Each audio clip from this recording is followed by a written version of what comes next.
নমস্কার, Bengali film reviews চ্যানেলের তরফ থেকে আপনাদের সকলকে সুস্বাগতম। আপনাদের সঙ্গে আমি তন্ময়। আজকের রিভিউ হরনাথ চক্রবর্তী পরিচালিত ও লাভলি সিনেমাটি। রিভিউটিকে এগিয়ে নিয়ে যাওয়ার আগে কয়েকটা কথা বলা দরকার। সিনেমাটি দেখার পর মানে হল থেকে বেরিয়ে আসার পর আমার মনে হয়েছে যে দেখুন, হরনাথের একটা পেটেন্ট অডিয়েন্স থাকি, এছাড়া কিছু কৌতূহল মানুষের মধ্যে ছিল যে মদন মিত্রকে আমরা কেমন ভাবে দেখবো। ফলে এই সমস্ত কৌতূহল মিলে এবং একটা পেটেন্ট অডিয়েন্স মিলে হল কিন্তু মোটামুটি পূর্ণ ছিল। অর্থাৎ সিনেমাটি মানুষের কেমন লেগেছে সেটা পরের কথা, কিন্তু ফার্স্ট লুকে কিন্তু মানুষের একটা যে আগ্রহ, সেই আগ্রহের ছাপ কিন্তু আমরা সিনেমা হলের মধ্যে পেয়েছি। এটা একটা ভালো দিক। এবার যদি এর গল্পটা আমি বলতে যাই, সেক্ষেত্রে দেখুন, আমি ট্রেলারে যেরকম বলেছিলাম মোরলেস সেরকম, এরকম এর মধ্যে বিশেষ কোনো টুইস্ট নেই। আর হরনাথের একটা পেটেন্ট একটা ঘরানা তো আছেই, সেটা আমরা জানি। গ্রাম বাংলা থেকে একটা মানুষ, একটা ছেলে আসছে, যে নায়ক, সে কলকাতায় আসছে কাজের খোঁজে। যার বাবা হচ্ছে জমিদার একজন, তার চাষবাস আছে, প্রচুর সম্পত্তি আছে, এবং কলকাতায় সে একটি মেয়ের প্রেমে পড়ে। সে একটু বড়লোক ঘরানার মেয়ে, কিন্তু মেয়েটি টিপিক্যাল আর সাধারণ মেয়ের মতো না, সে নিজের পায়ে দাঁড়াতে চায়, তারপর বিয়ে করতে চায়। ফলত সে ওইভাবে মানে লাভ স্টোরিতে খুব একটা বিশ্বাসী নয়। এই নিয়ে একটা পারিবারিক একটা দ্বন্দ্ব, এবং এরপরে কি হলো, লাস্ট পর্যন্ত বিয়ে হলো কিনা অবশ্যই জানতে গেলে সেটা সিনেমাটাকে আপনাদের দেখতে হবে। এবার যদি ছবিটির কিছু কাস্ট অ্যান্ড ক্রু নিয়ে কথা বলতে যাই, সেখানে মুখ্য ভূমিকায় আমরা পাবো শ্রীশ চ্যাটার্জি, রাজনন্দিনী পলকে, এছাড়া পাশাপাশি অবশ্যই মদন মিত্রকে পাবো, এবং খরাজ মুখোপাধ্যায়, লাবণী সরকার ও আরো অন্যান্যরা। এবার যদি ছবিটির কিছু পজিটিভ এবং নেগেটিভ পয়েন্টের কথা বলতে আসি, সেক্ষেত্রে পজিটিভ পয়েন্ট বেশ কিছু আছে। যেমন প্রথম কথা হচ্ছে, আমরা মদন মিত্রকে এই ছবিতে পাচ্ছি। আমরা এর আগে মদন মিত্রকে যেভাবে পেয়েছি, সেই জায়গা থেকে বেরিয়ে এসে এরকম একটা বড় রূপলী পর্দায় মদন মিত্রকে আমরা কেমন ভাবে পাবো, এই নিয়ে একটা কৌতূহল আমাদের মধ্যে ছিল।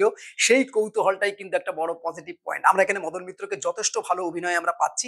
তবে অবশ্যই মদন মিত্রকে আমরা যেভাবে দেখে আছি, সেখানে মদন মিত্র হয়তো আরো বেশি সাবলীল। এছাড়া সেকেন্ড পয়েন্ট যদি আমি বলতে যাই, সেক্ষেত্রে হরনাথ চক্রবর্তীর যে একটা ঘরানা, এটা অবশ্যই একটা কমার্শিয়াল সিনেমা, কিন্তু কমার্শিয়াল সিনেমার একটু পিছন দিকের মানে একটু ব্যাকডেটেড যে ঘরানা, সেই ঘরানাটাকে কিন্তু পুরো ছবির মধ্যে আমরা পাই, যেটা হরনাথের কিন্তু পেটেন্ট। ফলে এই যে ঘরানাটা আজকের সময়, এত মডার্ন সময় দাঁড়িয়ে, যেখানে প্রচুর মানে টেকনিক্যালি সাউন্ড অনেক সিনেমা তৈরি হচ্ছে, অনেক মানে কমার্শিয়াল ঘরানার সিনেমা তৈরি হচ্ছে, সেখানে ওই পিছনের দিকে একটু ফিরতে পেরে আমাদের একটু রিলিফ মনে হয়। এটা একটা পজিটিভ পয়েন্ট অ্যাটলিস্ট আমার কাছে। এরপর যদি আমি অ্যাক্টিং এর পোর্শনে আসি, অ্যাক্টিংটাও কিন্তু এখানে আমি পজিটিভ পয়েন্ট হিসাবেই রাখবো। কারণ প্রথম কথা হচ্ছে, মদন মিত্রকে প্রথমবার আমরা যেভাবে পর্দায় দেখলাম, সেটা এবং তার যে অভিনয়ের যে সাবলীলতা, সেটা আমাদের ভালো লাগে। আমার কাছে সেটা তো পজিটিভ পয়েন্ট অবশ্যই। এছাড়া খরাজ মুখোপাধ্যায়, সেক্ষেত্রে তো বলতেই হয় না, উনি একজন ভালো অ্যাক্টর, এবং এখানেও যথারীতি সুন্দর অ্যাক্টিং করেছে। শ্রীশ এবং রাজনন্দিনীকেও কিন্তু বেশ ভালো লেগেছে।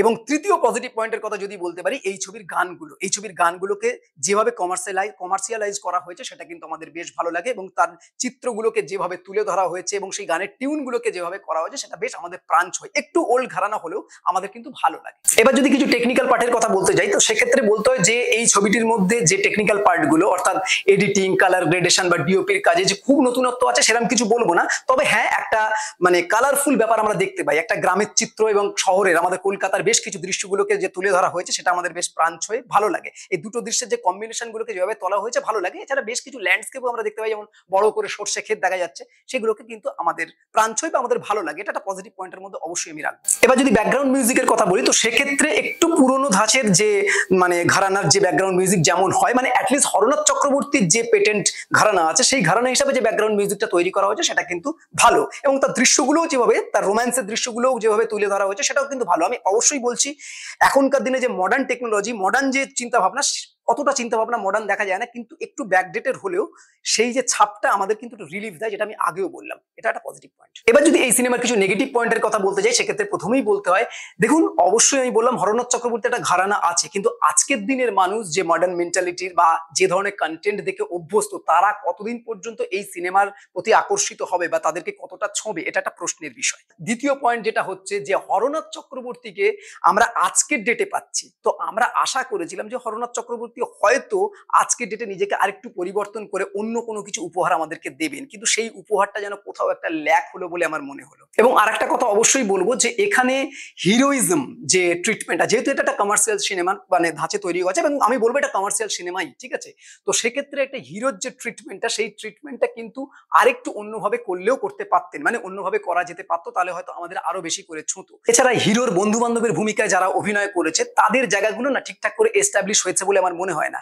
মানে তাদের বিভিন্ন যে কমেডি দৃশ্যগুলো তাদের মধ্যে দিয়ে যেভাবে তুলে ধরার চেষ্টা করেছে, বা যে হিউমার গুলোকে তুলে ধরার চেষ্টা করেছে, সেটা ঠিকঠাক করে ওয়ার্ক করেছে বলে আমার মনে হয়। এছাড়া ওভারঅল সিনেমায় আমরা একটা টুইস্ট সবসময় আশা করি, যে শেষে একটা নতুন কিছু দেখবো এবং সেটা নিয়ে বেরিয়ে আসবো। এই টুইস্টটা কোথাও যেন আমরা পাই না এই সিনেমাটার মধ্যে। ব্যাস এইটুকুই ওভারঅল নেগেটিভ পয়েন্ট, এছাড়া আমার আর বিশেষ কিছু বলা নেই। ওভারঅল সিনেমাটা ভালো, আপনারা সপরিবারে গিয়ে দেখতে পারেন।